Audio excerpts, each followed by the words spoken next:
लोगों के आपके प्रति बुरे व्यवहार या आपकी खुद की परिस्थितियों को लेके बहुत ज़्यादा दुखी मत होइए, क्योंकि दोनों ही बेजान हैं, दोनों ही पावरलेस हैं जब तक आप अपना रिएक्शन नहीं देते। जय गणेश दोस्तों, कैसे हैं आप सभी लोग। एक बार फिर से सभी का बहुत बहुत आभार कि आप लोग फिर से आए हैं अपना बेशकीमती समय निकाल के मेरा व्लॉग देखने के लिए। तो चलिए शुरू कर लेते हैं आज का वीडियो। तो ये सुबह मतलब ये ना आपको मैं दिखा रही हूँ सीधे ब्रेकफास्ट की तैयारी से ये व्लॉग। तो प्याज के पत्ते लेके आए थे, इनको वॉश करने के लिए मैंने जो है पानी में, नमक के पानी में डुबो के छोड़ दिया था, क्योंकि जाड़ों वाली सब्जी है, थोड़ा सा पत्ते वाली सब्जियों में ये रहता है कि थोड़ा कीड़े वीड़े का डर रहता है। हालांकि अब तो फुल सीज़न आ गया, अब कोई प्रॉब्लम नहीं है, बट फिर भी प्रिकॉशन के तौर पे मैं बिना नमक के पानी में धोए हरी सब्जियां यूज़ नहीं करती। तो ये जो ये अपना प्याज के पत्ते हैं, इनको वॉश करके मैंने निखरने लगा दिया है। और अब इनकी बनेगी रेसिपी दोपहर के लिए। ब्रेकफास्ट में कुछ भी नहीं बन रहा है क्योंकि समोसे आ गए थे, और समोसे जो हैं मतलब समोसे के अलावा छोले भटूरे भी आए थे, बट भैया लेके आए थे तो फिर मैंने उनको छोले भटूरे लाने के लिए मना कर दिया था, हम लोगों के लिए, हम दोनों के लिए। तो हमारे लिए समोसे आए हुए रखे। हालांकि मैं समोसे भी नहीं, बाद में मैंने नहीं खाए थे, क्योंकि मुझे कुछ खास ऐसा ना ब्रेकफास्ट में मॉर्निंग में मुझे घर का बना हुआ हेल्दी खाना ही चाहिए होता है, मतलब घर का बना हुआ हो, चाहे कुछ भी हो। और ये समोसे और ये सब चीज़ें मुझे कम पसंद आती हैं। कभी कहीं गए हो बाहर, या कभी कुछ ऐसी बे टाइम वाली भूख लगी हो, उस वक्त ऐसी चीज़ें मिल जाएं तो अच्छी लगती हैं, बट प्रॉपर जब अपना मील लेने का टाइम होता है ना, उस वक्त मुझे ये सारी चीज़ें अच्छी नहीं लगती। तो मैंने ब्रेकफास्ट नहीं किया था, सीधे दोपहर में लंच करूँगी, ये सोच के फिर मैंने टाइम से अपना लंच जो है बनाना शुरू कर दिया था। तो प्याज के पत्तों की एक रेसिपी मैं आपके साथ शेयर कर रही हूँ, जो कि जाड़ों के लिए बहुत ही अच्छी है। तासीर भी इसकी गर्म होती है, खाने में भी अच्छी होती है। जो लोग थोड़ा सा देसी स्वाद पसंद करते हैं, मतलब फ्लेवर को लेके जो बहुत ज़्यादा चूज़ी नहीं है, और जिनको जो हेल्थ को ऊपर रखते हैं हर चीज़ के, वो ये इस चीज़ को जब बनाएंगे तो उनको बहुत ही ज़्यादा मतलब अच्छा लगेगा। क्योंकि देखिए, फ्लेवर हर प्रांत का, हर जगह का की जो रेसिपीज़ होती है उनका डिफरेंट होता है। ज़रूरी नहीं है कि मैं कहीं का भी फ्लेवर हो, चाहे किसी भी प्रांत का हो, मुझे वो अच्छा ही लगे। लेकिन जो किसी भी लोकल किसी भी जगह की जो लोकल रेसिपीज़ होती हैं ना, वो हमेशा स्वास्थ्यवर्धक होती हैं। ये सोच के मैं कुछ भी खा लूँगी अगर वो मेरी सेहत के लिए अच्छा है। तो उन्हीं में से एक रेसिपी आती है जिसको पहाड़ की साइड में, यानी कि उत्तराखंड की साइड में, प्याज का काप बोला जाता है। सर्दियों के लिए ये बहुत ही अच्छी चीज़ है। लंच में भी बना सकते हो आप इसको, ब्रेकफास्ट में पराठे या रोटी के साथ भी खा सकते हो। वैसे ये चावल के साथ ज़्यादा अच्छी लगती है। तो लोहे की कढ़ाई में ही मैं हमेशा हर सब्जी बनाती हूँ, लेकिन कुछ चीज़ें ऐसी होती हैं जो लोहे की कढ़ाई में ज़्यादा फ्लेवरफुल होती हैं। तो हरी सब्जी जो है मैं हमेशा लोहे की कढ़ाई में बनाती हूँ। और लोहे की कढ़ाई चढ़ा दी है, इसमें सरसों का तेल डाल दिया है, और अब हम प्याज के पत्तों को छौंकेंगे। तो सिंपली जो पहले प्याज के पत्ते धो के निखार के रखे हुए थे, इनको फाइन फाइन चॉप करना है। अब यहाँ पे मुझे थोड़ी सी जल्दी थी, इसलिए मैंने बहुत फाइन चॉप करने पे ध्यान नहीं दिया। लेकिन अगर आप बनाओगे तो कोशिश करिएगा कि जो प्याज के पत्ते हैं उन्हें जितना फाइन हो सकते हैं उतना ज़्यादा फाइन चॉप कीजिएगा, क्योंकि एक तो ये फिसलते भी बहुत ज़्यादा हैं, और कट करते समय बहुत ज़्यादा हाथ से स्लिपरी हो जाते हैं। तो थोड़ा सा समय लेके आपको चॉप करना पड़ेगा। जीरा और हींग डाला है मैंने तेल में। जैसे ही तेल गर्म हुआ धुआंधार, उसको थोड़ा सा ठंडा होने दिया। उसके बाद उसमें जीरा हींग का तड़का दिया, और ये जो प्याज के पत्ते काटे थे वो ऐड कर दिए। अब यहाँ पे मेरे पास जो पत्ते हैं वो ज़्यादा हैं, तो पूरा का जो पूरा सब्जी है, हरी सब्जी है, मैं पूरी की पूरी दाल में यूज़ नहीं करूँगी। थोड़ी सी सूखी सब्जी प्याज के पत्तों की मैं निकालने वाली हूँ इसमें से। तो उसी हिसाब से यहाँ पे पहले सिर्फ सब्जी के हिसाब से नमक मिर्च हल्दी सारे मसाले डलेंगे। और यहाँ पे मैंने अभी फ़िलहाल फ्लेम को ऑफ़ कर दिया था, क्योंकि जो तेल था बहुत ज़्यादा गर्म था। और उसके बाद जो बचे हुए प्याज के पत्ते हैं मैं उनको कट कर रही हूँ। तो इसमें से थोड़ी सी जो सब्जी है वो सूखी मैं निकाल लूँगी, चाहे उसे दोपहर में खा लेंगे या रात को खा लेंगे। फिलहाल अभी तो नहीं खाने वाले, क्योंकि अभी समोसे आ गए थे। तो ये जो जितनी भी सब्जी है ये सब मैंने इसमें डाल दी कढ़ाई में। और इसके बाद जो है इसकी फ्लेम करेंगे ऑन। प्याज के पत्ते बहुत ज़्यादा पानी छोड़ते हैं, बहुत ज़्यादा इनमें जो इनका खुद का रस भी होता है। इसके अलावा अब ये बिल्कुल फ्रेशली मैंने धोया है इसे, इसलिए इसमें पानी वैसे भी हो रहा है, मतलब धोया था ना इसलिए भी ज़्यादा पानी हो रहा है। तो मैंने जो फ्लेम है उसको बिल्कुल फुल कर दिया और उसमें इसको छोड़ दिया। इधर मैं अपने हस्बैंड का जो ब्रेकफास्ट है वो लगाने आई हूँ। तो छोले आए हुए हैं और समोसे हैं, 2 कटोरी में मैंने छोले करके रख दिए हैं। और हस्बैंड का ब्रेकफास्ट लगा के मतलब उनके लिए चाय भी बना दी थी। चाय मैंने अपने लिए भी बनाई थी ये सोच के कि पहले लंच बना लेती हूँ, उसके बाद एक समोसा खा लूँगी चाय के साथ। बट बाद में फिर मैंने समोसा नहीं खाया और वो चाय भी फेंक दी। अच्छा, उसके बाद आ जाते हैं रेसिपी पे। अब ये जो हमने हरे पत्ते डाले हैं कढ़ाई में, इसमें हम नमक, मिर्च और हल्दी डाल देंगे। मिर्च यहाँ पे कुटी हुई डली है।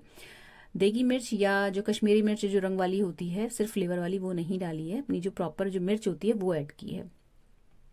और ये जो सब्जी है, क्योंकि ये सिर्फ सब्जी के हिसाब से मैंने नमक मिर्च मसाला डाला है, बाद में जब इसमें ग्रेवी बनेगी इसमें फिर उस हिसाब से अलग से डलेगा सारा सामान। तो ये ढक के पकाने के लिए मैंने छोड़ दी। थोड़ी सी जो फ्लेम है उसको बिल्कुल सिम पे नहीं रखेंगे, हल्का सा बढ़ा के रखेंगे, जिससे कि जो पानी है जल्दी सूखे और सब्जी थोड़ा सा जल्दी पके। अब यहाँ पे पड़ेंगे इसमें टमाटर। तो टमाटर जो आजकल आ रहे हैं, जो सर्दियों में जो टमाटर आते हैं, जो थोड़े से खट्टे होते हैं, देखिए 2 तरीके के टमाटर आते हैं आजकल। उसमें एक होते हैं देसी और एक होते हैं हाइब्रिड वाले। तो ये जो टमाटर मैं अभी कट कर रही हूँ ये देसी टमाटर है और ये खट्टा होता है कंपैरेटिवली हाइब्रिड वाले के। तो इस ये जो टमाटर होता है ना, ये किसी भी ग्रेवी को बनाने में खटास बहुत अच्छी मात्रा में डालता है। और ये जो मैं रेसिपी आपको बता रही हूँ इसमें देसी टमाटरों का फ्लेवर बहुत अच्छा आता है। तो आप क्या करिएगा, जैसे मैंने यहाँ पे अभी फ़िलहाल मैं 2 लोगों की या 3 लोगों की आप मान सकते हैं, मैं ये बना रही हूँ दाल। इसमें मैंने ये जो टमाटर आपने देखे इतने टमाटर लिए हैं, और इनफैक्ट मैंने एक टमाटर बाद में और ऐड किया था क्योंकि इसमें थोड़ा सा ना खटास अच्छी लगती है सब्जी में। और ये जो टमाटर हैं आप कट करके पहले ये कर सकते हो, अगर आपको आइडिया नहीं आ रहा है तो आप जो टमाटर है उसको बीच में से डिवाइड कीजिए, उसको टेस्ट कर लीजिए, अगर वो खट्टा है उस हिसाब से कम ज़्यादा आप टमाटर को कर सकते हैं। फिलहाल इसमें मैंने 4 से 5 टमाटर लिए थे और उनको ग्रेट कर लिया है। और इसके बाद जो है जब ये टमाटर ग्रेट हो गए इसको रखेंगे साइड में। और ग्रेवी के लिए क्या करेंगे कि जो आटा होता है गेहूं का आटा, ये मैंने आधी कटोरी, जो छोटी कटोरी होती है उससे आधी कटोरी से भी कम आटा लिया है। और इसको मैं पानी में घोल लूँगी, थोड़े से पानी में इसको मैं घोल के मतलब रख दूँगी जिससे कि थोड़ा सा फूल जाए। और आटा एक गिलास मैंने अलग से रखा हुआ है, जैसे कि अगर मुझे ग्रेवी पतली लगेगी तो मैं थोड़ा सा आटा घोल के और डाल दूँगी। अच्छा, यहाँ पे जो आटा है उसको भूनना नहीं है, मतलब मैंने भूना हुआ नहीं है, तो बाद में हम ग्रेवी को एडजस्ट करने के लिए जो कच्चा सूखा आटा होता है उसको दोबारा से भी घोल के ऊपर से ऐड कर सकते हैं। तो कम डालें पहले, क्योंकि फिर गाढ़ी हो जाएगी ग्रेवी। तो फिर एक तो देखिए फ्लेवर जो होता है हरी सब्जी का वो दब जाता है, क्योंकि आटे का फ्लेवर जो है वो हावी हो जाता है। और पहली चीज़, दूसरी चीज़, आप फिर ग्रेवी को पतला करने के लिए अननेसेसरी पानी ऐड करेंगे ना तो फ्लेवर पे इफेक्ट पड़ता है, इसलिए पहले ही आटा आप थोड़ा कम डालिए। अगर आपको ग्रेवी थोड़ी सी बहुत ज़्यादा पतली लग रही तो आप दोबारा भी घोल के डाल सकते हो। अब यहाँ पे जो सब्जी थी ये मैंने फिर से खोल के इसको पलट दिया है। पानी काफ़ी सारा है इसमें, फ्लेम मैंने मीडियम रखी हुई है, बहुत धीमी आंच में नहीं है और ना ही बहुत तेज़ आंच में है। अब ये पकती रहेगी इधर। और थोड़ी देर बाद फिर मैंने इधर उधर के काम निपटाया तो दोबारा आई हूँ ना, तो ये सब्जी ऑलमोस्ट पक चुकी है, बट पानी इसमें बराबर है अभी। तो मैं क्या करूँगी, इसमें से थोड़ी सी सूखी सब्जी निकाल लूँगी। अब यहाँ पे जो ये सूखी सब्जी निकलेगी इसमें पानी ज़्यादा होगा, तो जब भी मैं इसको खाऊंगी, चाहे मैं दोपहर में या शाम को, जब भी हम इसको यूज़ करेंगे ना, तो मैं इसे एक बार कढ़ाई में भून लूँगी अच्छे से, जिससे कि इसका जो पानी है वो उड़ जाए। और जो बचा हुआ पानी जो कढ़ाई में है, जो कि हरी सब्जी ने छोड़ा हुआ है, इसको हम नहीं हटाएंगे, ना ही हम इसको सुखाएंगे। इसमें हम अब जो जितनी भी हमें सब्जी चाहिए, मतलब जो चावल खाने के लिए जितना भी हमें रस चाहिए, रसा चाहिए, उतना हम इसमें पानी डाल देंगे। पानी डालने के बाद इसमें हम जो आटे का जो हमने घोल तैयार करके रखा हुआ था, जो कि अच्छे से फूल गया है आटा, और इसको हम ऐड कर देंगे यहाँ पे। इसको अब हमें कंटिन्यूअसली चलाना है, क्योंकि जो ये घोल डाला है इसकी वजह से अगर आप नहीं समय से चलाएंगे तो ये लम्स भी पड़ सकते हैं, तो बीच बीच में इसको चलाते रहिए।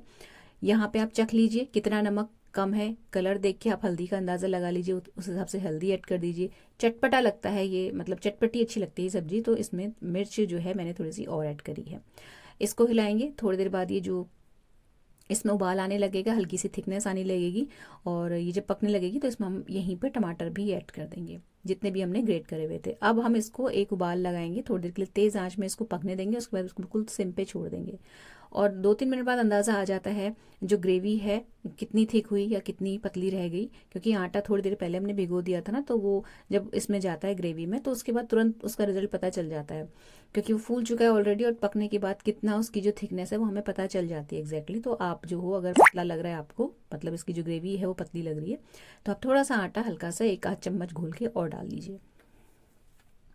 धीमी आंच में मैंने उसे पकने के लिए छोड़ दिया। इधर जो है अब मैं अपना बना रही हूँ बादाम और केसर वाला दूध, जिसकी रेसिपी मैंने अभी कुछ टाइम पहले ही शेयर की है। इसको मैं थर्मस में भर के दुकान में ले जाऊंगी, क्योंकि मेरा बिल्कुल भी समोसा खाने का मन नहीं था और क्योंकि मुझे हैवी ब्रेकफास्ट करने की आदत है और मुझे लग रही थी बहुत तेज़ भूख। अब मेरे पास कुछ ऑप्शन तो था नहीं खाने का, क्योंकि अगर ये सब्जी बन भी जाती तो भी इतनी गर्म होती कि मैं इतनी जल्दी खा नहीं पाती, प्लस मुझे फिर आटा लगाना, रोटी गूंदना, ये सब का टाइम नहीं था मेरे पास। तो फिर मैंने इसको धीमी आंच में पकने के लिए छोड़ दिया। अपना जो दूध था वो पका के थर्मस में भर लिया और ये जो है यहाँ पे बिल्कुल तैयार हो गई है रेसिपी। अब ये जो देखिए अभी बज रहा था जब मैं गई थी 11:30, और ये जो सब्जी है ये खाई जाएगी 2-2:30 बजे के अराउंड। तो अभी पूरा का पूरा 3 घंटा या 2.5-3 घंटे के का टाइम है मेरे पास। तो इतनी देर में ये ना और थोड़ी सी थिकनेस इसकी बढ़ती है, इसलिए आटा पहले ही आप कम डालिएगा, क्योंकि बहुत ज़्यादा देखिए अगर आटा डाल देंगे ना तो आटे का फ्लेवर आता है, सब्जी का फ्लेवर दब जाता है, पहली चीज़। दूसरा, बहुत थिक अच्छा नहीं लगता। तीसरी चीज़, जब आप बनाएंगे इसको, अगर आप भविष्य में बनाने वाले हो तो बनाते बनाते आपको खुद ही आइडिया आ जाएगा। तो पहले आप कोशिश कीजिएगा कम ही आटा डालें। फ्लेम मैंने ऑफ करी, चावल वगैरह भिगो के फिर मैं आ गई थी दुकान पे। तो फिर मैंने यहाँ आके पहले पूजा करी, पूजा करने के बाद अपना जो दूध लेके आई थी उसको बैठ के पिया, ऑफिस के काम निपटाए। देन मैं उसके बाद फिर जब घर गई हूँ तो आज मुझे 2 चक्कर लगाने पड़े थे दुकान के। एक्चुअली अभी मैंने ऑफिस का काम निपटाया और जैसा कि मैंने आपको बताया कि मेरे स्टाफ में जो लड़की है उसकी मैरिज होने वाली है, तो उसकी भी मुझे शॉपिंग कराने के लिए जाना पड़ता है। तो यहाँ पे मैं भी जब घर आई हूँ तो पूरा जो किचन का काम है वो, मतलब हस्बैंड का टिफ़िन लगाया, मदर इन लॉ को खिलाया, खुद मैंने भी खाया क्योंकि मैंने आज ब्रेकफास्ट नहीं किया था तो अभी अच्छी भूख लगी थी, तो फिर मैंने खुद भी लंच किया। उसके बाद मैंने किचन एज इट इज़ छोड़ दी, बर्तन वर्तन कुछ भी नहीं धोए लंच के, और मैं चली गई थी मार्केट उस लड़की के साथ। अब जब घर आई हूँ तो 5:45 बज रहा है, रात हो चुकी है ऑलमोस्ट, बाहर बिल्कुल अंधेरा हो गया था। तो फिर मैं आके अब जो है ये सारे बर्तनों का जो ढेर है वो निपटाऊंगी। तो जाने से पहले मैं सिंपली क्या कर गई थी कि टिफ़िन लगा के हस्बैंड का मैंने सारे बर्तन खाली कर दिए थे और गैस पोंछ दी थी, और खुद खाने के बाद टिफ़िन लेके मैं सीधा निकल गई थी। तो अब जब आई हूँ तो अब ये पहले पूजा वगैरह करके शाम की जो संध्या की पूजा है वो करूँगी, तुलसी मैया में दीपक जलाऊंगी। उसके बाद ये बर्तन धोए जाएंगे, पानी का जो बर्तन है वो भरूंगी, और उसके बाद करेंगे हम डिनर की प्रिपरेशन। तो डिनर के लिए देखिए, जो मॉर्निंग में प्याज के पत्तों की सब्जी बनी थी, बची थी जो, वो फिलहाल यूज़ हो जाएगी। और उसके अलावा मैं अभी वही दिमाग में मतलब मन में सोच रही थी क्या बनाऊं, क्योंकि मार्केट से आके बड़ी थकान सी हो जाती है। एक तो इतनी भीड़ मार्केट में होती है कि पता नहीं, मतलब ऐसा लगता है कि फ्री में चीज़ें बट रही हैं, ऐसे इतने लोग आए हुए रहते हैं बाजार में, और खड़े खड़े खड़े खड़े बड़ी थकान हो जाती है। तो आके फिर मैंने सोचा कि मूंग की दाल सिंपली बना देते हैं, क्योंकि दोपहर में भी दाल तो बनी नहीं थी आज। बहुत दिन से मैंने मूंग की दाल नहीं बनाई है, मुझे जो छिलकी वाली मूंग की दाल है वो बहुत अच्छी लगती है। और तो फिर यहाँ पे जो पानी का डब्बा है ये भी मैंने इसको भी अच्छे से धो के आज भरा है, क्योंकि ये भी नहीं धुल पा रहा था 2-3 दिन से, क्योंकि लगातार शादियों में जाना इस टाइम से, क्योंकि मैं शाम आई दुकान से 4:30, 5, 5:30 बजे के अराउंड रही थी। उसके बाद फिर थोड़ी देर बैठो चाय पियो, तो सारा टाइम ऐसे ही निकल जा रहा था, और उसके बाद तैयार होकर सीधे चल दो, वो वाला हिसाब हो रहा था। तो फिर मैंने आज इसको भी अच्छे से धो के इसमें पानी पूरा भरा। इसमें जो पानी बचा हुआ था वो मैंने एक बर्तन में खाली कर दिया, उसको वो रात तक यूज़ हो जाएगा। और ये सारे काम निपटाए। इसके बाद जो है फिर मैंने अपनी जो मूंग की दाल है वो सोख कर दी। तो मूंग की दाल में ज़्यादा समय तो लगता नहीं है, ना ही भीगने में और ना ही पकने में। तो फिलहाल मैंने इसको जो है इसमें इसको वॉश करके एक साइड में रख दिया। उसके बाद अपनी जो चाय है वो चढ़ाई।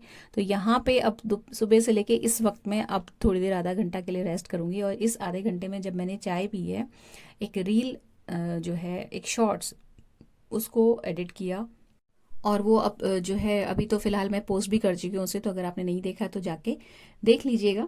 और वो जो शॉर्ट्स जब मैंने डाला था ना, उसमें 2-3 कमेंट्स ऐसे आए थे जिनको वो साड़ी बहुत अच्छी लगी थी, और साड़ी के साथ जो मैंने ब्लाउज़ पेयर किया था वो बहुत अच्छा लगा था। अभी मैं आपको फिलहाल किचन का बता दूं, ये सूखी सब्जी है जिसको मैं थोड़ा सा भूनूंगी अभी जब रोटी बनाऊंगी उस वक्त। चाय मेरी पक गई है, चाय बनते बनते मैंने आटा लगा दिया, मूंग की दाल भिगो के रख दी है, बर्तन जितने थे वो धुल गए हैं, ये बचा हुआ पानी है जो मैं भी यूज़ कर लूँगी। और मॉर्निंग के लिए पूरी जो है अदरक की तैयारी हो गई है, चाय वाय की पूरी छील के रख देती हूँ मैं इसी वक्त। बर्तन जितने थे वो धुल गए हैं और ये फ्रेश वाटर भर गया है। इसके बाद जी मैंने अपनी चाय पकड़ी और थोड़ी देर किया आराम। आराम करते करते, चाय पीते पीते मैंने जो वो शॉर्ट्स था उसको एडिट किया। नहीं देखा है आपने तो देख लीजिएगा। उसमें एक कमेंट आया था कि उसका जो ब्लाउज़ है वो, मतलब जिन्होंने देखा था उन्हें बहुत अच्छा लगा था, तो वो पूछ रही थी कि मैंने ब्लाउज़ कहाँ से लिया। तो उस कमेंट का रिप्लाई भी मुझे करना था, तो फिर मैंने जितना किचन का ज़रूरी काम था वो निपटाने के बाद मैं आ गई हूँ जी इस रूम में, जहाँ मेरी फ़िलहाल साड़ियों का ये दोनों के दोनों ऑर्गेनाइज़र निकाल के मैंने बेड बॉक्स से बाहर रखे हुए हैं, क्योंकि कंटिन्यूअसली जाना होता है आजकल, कभी किसी का फंक्शन कभी किसी का फंक्शन, कुछ ना कुछ, तो बार बार बेड बॉक्स खोलना ना पड़े, इसलिए मैंने ये दोनों के दोनों बाहर निकाल के रख दिए। इसी में से मैंने अपनी वो साड़ी निकाली और आगे कोशिश की है आपके कमेंट का रिप्लाई करने की। ये जो साड़ी आप देख रहे हो ना फ्रेंड्स, ये ऐसा नहीं है कि बहुत ज़्यादा नई हो, ये 21 साल पुरानी साड़ी है और मेरी शादी की साड़ी है। तो आज से 21 साल पहले जिन जिन की शादी हुई होगी वो उनके पास मुझे लगता है इस तरीके की साड़ियाँ सबके पास होंगी, क्योंकि उस टाइम पे यही ट्रेंड में था। ये इस तरीके की साड़ियाँ बहुत चलती थी। सिल्क की है, मतलब आर्टिफिशियल सिल्क नहीं है, ये रियल सिल्क है। और ऐसी साड़ियाँ का ही उस टाइम पे ट्रेंड था ज़्यादा। कपड़ों को लेके, साड़ियों को लेके और शादी से रिलेटेड कपड़ों को लेके बहुत ज़्यादा वेराइटीज़ में नहीं आती थी उस टाइम पे। अब क्योंकि ये साड़ी बिल्कुल प्लेन थी, इसका बॉर्डर जो है वो गोल्डन है, और इनफैक्ट गोल्डन भी नहीं है, ये दबा हुआ गोल्डन कलर है। और वही चीज़ इसके, ये देखिए पल्लू में भी है, इस तरीके का इसका पल्लू है। और ये कोई बहुत यूनिक साड़ी नहीं है, बहुत सारे लोगों के पास होगी ऐसी साड़ियाँ। इनफैक्ट आर्टिफिशियल सिल्क में भी आती हैं ऐसी साड़ियाँ। तो इसका जो ब्लाउज़ है वो जो मैंने पहना था वो इसके साथ का ब्लाउज़ नहीं था, इसके साथ मैंने ये वाला ब्लाउज़ पहना था। ये ऐसा है, देखिए इस तरीके का। तो मैं आपको कुल मिला के यहाँ पे ये बताना चाह रही हूँ कि ऐसा फैब्रिक लेके आप ब्लाउज सिलवा सकते हो, बहुत ज़्यादा अच्छा लगता है। और ये ना ब्रोकेट का नहीं है, ये याद रखिएगा, ब्रोकेट का ब्लाउज मत सिलवाइएगा, वो थोड़े से टैकी से लगते हैं और उतने अच्छे उसका जो लुक है वो उतना अच्छा नहीं आता। ये जो ब्लाउज है, ये जो फैब्रिक मैं आपको दिखा रही हूँ, ये नेट का फैब्रिक है, ये देखिए नेट का फैब्रिक है और गोल्डन ब्राउन कलर का है। और इसमें सेल्फ के ही कलर के सितारे जो हैं वो जड़े हुए हैं, सिले हुए हैं, मतलब चिपके हुए नहीं है। थोड़ा सा महंगा था ये, बट ये जो मेरा एक ब्लाउज़ है ना, ये लाइफ सेवर ब्लाउज़ है। और इसको मैंने शायद 150 रुपये मीटर या 200 रुपये मीटर उस टाइम पे ख़रीदा था। और इसका जो अस्तर है, इसमें अस्तर कुछ इस तरीके का जो फैब्रिक है ये लगवाया, ये भी हल्का सा शाइनी है, इसका अस्तर भी थोड़ा सा महंगे फैब्रिक में था। तो ये जो ब्लाउज़ है इसको मैंने ऐसे बोट नेक में सिलवाया था उस टाइम पे, आज से 2-3 साल पुराना ब्लाउज है ये। तो ये मेरे को बहुत सारी साड़ियों में काम आता है, क्योंकि सिल्क की ऑलमोस्ट हर साड़ी में या गोल्डन वर्क होता है या सिल्वर वर्क होता है। तो ये मैंने ना दबे हुए गोल्डन कलर में खरीदा है। तो ये कई बार सिल्वर, जिसमें हल्का सा सिल्वर गोल्डन का मिक्स का भी अगर कलर होता है ना साड़ी में, पल्ले का या बॉर्डर का, तो ये उसमें भी काम करता है और बहुत ही ट्रेंडी लगता है। एक चीज़ जो मैं आपको इसको स्टाइल करते समय बताऊंगी कि अगर आप जब कभी बोट नेक वाले ब्लाउज पहनते हो साड़ी के साथ, तो उसमें कभी भी आप गले में कुछ मत पहनिए। आप क्या करिए, सिंपल से हैवी से इयरिंग्स डाल लीजिए। तो उससे ये रहता है कि बहुत ज़्यादा हैवी नहीं लगता, आपका गला यहाँ तक कवर रहता है, प्लस आपने बड़े बड़े जो इयरिंग्स हैं वो डाल लिए और बहुत स्टाइलिश लगता है, बहुत अच्छा लगता है। आप इसके साथ बहुत हैवी गले का भी पहन लेंगे, नेक उसमें कान में भी पहन लेंगे ना, तो बहुत ज़्यादा ओवर लगता है और वो थोड़ा सा ना ऐसा लगता है कि मतलब ज़बरदस्ती लादा हुआ सा। तो अगर आप अभी फ़िलहाल गोल्डन ब्लाउज बनवाने के मूड में हैं तो आप ब्रोकेट का मत बनवाइएगा, इस तरीके का फैब्रिक लीजिएगा नेट वाला। और अगर थोड़ा सा महंगा मिलेगा कोई बात नहीं, बट वो वन टाइम इन्वेस्टमेंट होता है और आपको हर साड़ी में बिल्कुल अलग सा लुक देगा। ब्रोकेट का ब्लाउज हर कोई पहनता है, उतना कंफर्टेबल भी नहीं होता है। अच्छा, यहाँ पे कई लोग जो स्लीव्स हैं उसमें अस्तर नहीं लगवाते हैं, इस तरीके से भी आप कर सकते हो, बट इसके जो सितारे थे ना वो थोड़े से चुप से रहे थे, इसलिए मैंने इसके स्लीव्स पे भी अस्तर लगवाया है। बहुत सॉफ्ट अस्तर है और बहुत ही कंफर्टेबल ब्लाउज है। तो ये आपका प्रश्न था कि कहाँ से लिया है, तो ये लिया कहीं से नहीं है, इसका फैब्रिक मैंने खरीद के इसको स्टिच करवाया है।